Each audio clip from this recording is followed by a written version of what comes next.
ભાઈ વિશ્વાસ ને ભરોસો હોય ને જય બધાને ઘડી બે હાથ ઊંચા એ મારી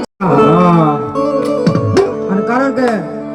કોકની એવી વિપત પડે વેળા પડે અને જેથી મારો વાલાનો વિહામો બની જેથી મારી જોગ માં ઊભી રહી જાય તેની